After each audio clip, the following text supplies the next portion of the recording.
నమస్తే.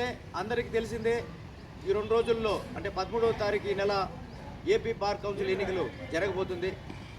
నా పేరు చంద్రశేఖర్ వజ్రాల, సీరియల్ నెంబర్ 21. నేను కూడా ఇదే ప్రప్రథమం పోటీలో బరిలో ఉండటం. ఆమె new face to the bar council. నేను మొత్తం స్టేట్ వైడ్ అంతా తిరుక్కొని చివరగా ఇక్కడ పెనుకొండ బార్ అసోసియేషన్, ఇది పురాతనమైనది, ఇక్కడికి వచ్చినాను. ప్రెసిడెంట్ గారి సమక్షంలో మరియు మిగతా సీనియర్లు ఆప్యాయంగా మమ్మల్ని పిలిచినారు, మాట్లాడినారు, కూర్చోపెట్టినారు. నేను వాళ్ళకి మాటల సందర్భంలో నేను ఒక అజెండా మీద వచ్చినాను సార్ అని చెప్పినాను. నా అజెండా క్లుప్తంగా చెప్తాను. నేను మెంబర్గా గెలిచిన తర్వాత మొట్టమొదట ప్రతి ఒక్కరికి రాష్ట్రంలో ఇంటి పట్టాలు వచ్చేదానికి పూర్తి నేను కృషి చేస్తాను. వచ్చేంతవరకు నేను పోరాడతాను. నెక్స్ట్ అడ్వకేట్స్ ప్రొటెక్షన్ యాక్ట్ ఉంది, ఇది చాలా కాలంగా నానుతుంది.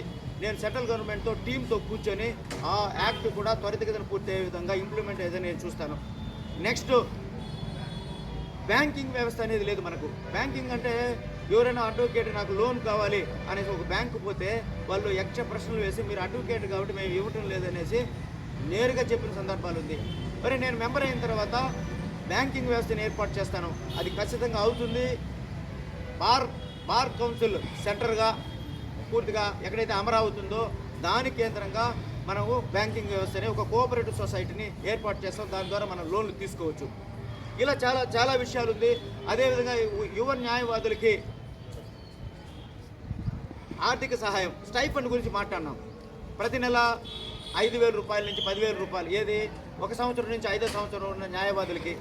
మరియు విశ్రాంత న్యాయవాదులు ఉన్నారు, కొంతమంది అనారోగ్య రీత్యా లేదు ఇంజురీ అయ్యో కోర్టుకు రాలేని పరిస్థితుల్లో వాళ్ళు కూడా పెన్షన్ అనే కార్యక్రమాన్ని అంటే 15,000 నుంచి 20,000 వరకు ఎందుకు ఇవ్వకూడదు అని నేను ఆలోచించి నా అజెండాలో చెప్పినాను. ఈ విధంగా ఉంది. అదేవిధంగా చాలా నేను ఈ ఎలక్షన్లో లాస్ట్ ఇచ్చాపురం వరకు పోయిన నేను కనిపెట్టింది ఏమంటే ఉమెన్ అడ్వకేట్స్ సంబంధించి సరైన మెరుగైన శానిటేషన్ కానీ వాళ్ళకి వ్యవస్థ సరిగా లేదు. నేను వచ్చినానంటే దాన్ని నేను సాధించగలను. సదుపాయాలు ఎక్సలెంట్. అదేవిధంగా ఇప్పుడు అడ్వకేట్ ప్రొటెక్షన్ యాక్ట్ గురించి నేను మాట్లాడినాను. 3 రోజుల క్రితము చేవెళ్లలో ప్రాక్టీస్ చేసే ఒక జూనియర్ న్యాయవాది స్వప్న అనే కిరాతకంగా చంపేస్తున్నారు. ఇదే కాదు, చాలా కాలంగా జరుగుతుంది. దేశం మొత్తం మీద అడపడతడప దాడులు జరుగుతుంది. పోలీసుల ద్వారా కొంచెం లేని మాటలు మనం వింటున్నాం. దీనికంతా సరైన కొరడా అయ్యేది అంటే అడ్వకేట్ ప్రొటెక్షన్ యాక్ట్. దాన్ని పూర్తిగా అది వచ్చేంత వరకు ఇంప్లిమెంట్ అయ్యేంత వరకు నేను పోరాడతాను అందరి సహాయంతో. ఇది మిత్రులారా, చాలా సంతోషం. నాకు ఈ అవకాశం ఇచ్చిన ప్రెసిడెంట్ గారికి, ఇక్కడున్న పెనుగొండ సీనియర్ న్యాయవాదులకి నేను ప్రత్యేక ధన్యవాదాలు తెలియజేస్తాను. నా పేరు చంద్రశేఖర్ వజ్రాల. మరొకసారి సీరియల్ నెంబర్ 21. నేను ఏదైతే చెప్పినానో దాని మీదే ఉంటానో. I will do what I said. I swear on God. ఉంటాను.